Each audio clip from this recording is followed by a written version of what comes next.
This is Design Safe Radio, where natural hazards researchers strive to make our society more resilient to everything nature throws at us. I'm really excited to talk about your tools that you use in all these projects. So we've alluded to some of these past few minutes here. I mean, you've got over 300 tools. You got a whole shed full of things. What kind of tools do you have? Kind of open up the toolbox here. Yeah.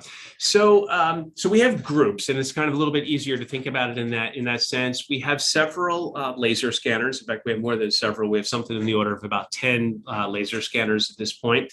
Most of those are terrestrial laser scanners. So we use those on the ground to do things like survey across valleys, to survey buildings, to capture the insides of buildings. So we have a big investment in laser scanning. And really, the reason for that is that laser scanning data is that once it's collected, it can be used and reused for a whole range of purposes, and it can be used across a variety of disciplines, even across the social sciences as well, for doing things like 3D scene reconstruction. And I can talk about some of the projects later that we're working on in the social sciences right now, where we're using 3D laser scanning. We also have a drone platform for one of our laser scanners. We have a Regal scanner that gets mounted to a drone. We've just upgraded that system with the renewal grant that enables us a much longer flight time. And so we can now get that into the air for about half an hour at a shot, and enables us to survey very, very large areas aerially with our laser scanner. So this is, in a sense, our own airborne laser scanning device. Wow. So we have laser scanning. We have a boat for collecting bathymetry data. We have a big investment in a portfolio of drones with various kinds of cameras. I think the most exciting one we've been working with lately is a multispectral camera that will really enable us to see in a way that goes beyond sort of the visible light forms that we can traditionally see when we look out the window with color returns.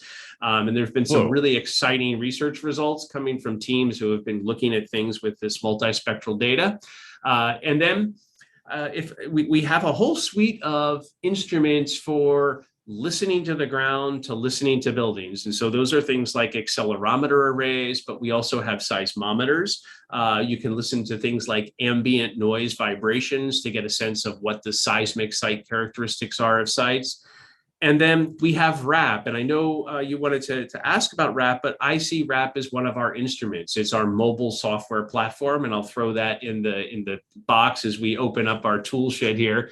And then I think one thing that a lot of people don't realize is that we have all of those small things that make it a lot easier to do field work. We have health and safety kits that are available that we can just ship to you with all of the equipment. We have small toolkits. We have chargers that are enabled for the field.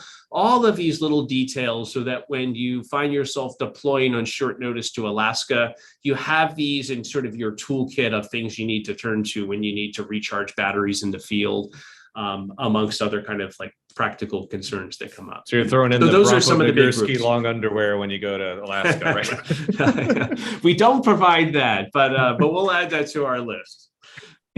throw in some extra wool socks when you go to Alaska, right? But yeah, that's one of the things I really appreciate about the not only the equipment toolkit side of things, but the expertise. You guys have been on gobs and gobs of field deployments and know the things that just make it so much easier. Like you mentioned the chargers for when you forget your battery or that runs out because it's cold, and things like that. When you're on your first or second or third field deployment, you may not think about. You guys have already thought through all that. Really and important.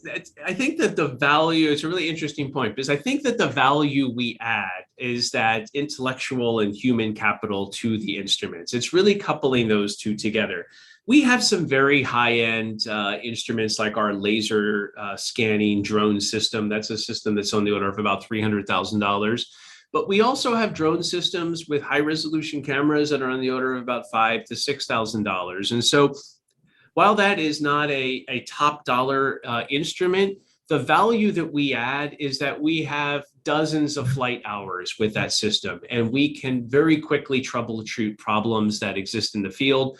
We can head those off. And so The difference with unboxing one of these devices and buying it new and working with the Rapid facility is that we've taken it out, we've exercised it, we've updated the firmware, and when you're in the field, we'll get on Zoom or we'll get on a call and we'll take a problem apart. We'll help you solve that very quickly because we have that knowledge base. Or alternatively, we'll deploy in the field with you and pilot the device so you don't have to worry about things like getting FAA for approval, among the other kind of practical considerations that you often have.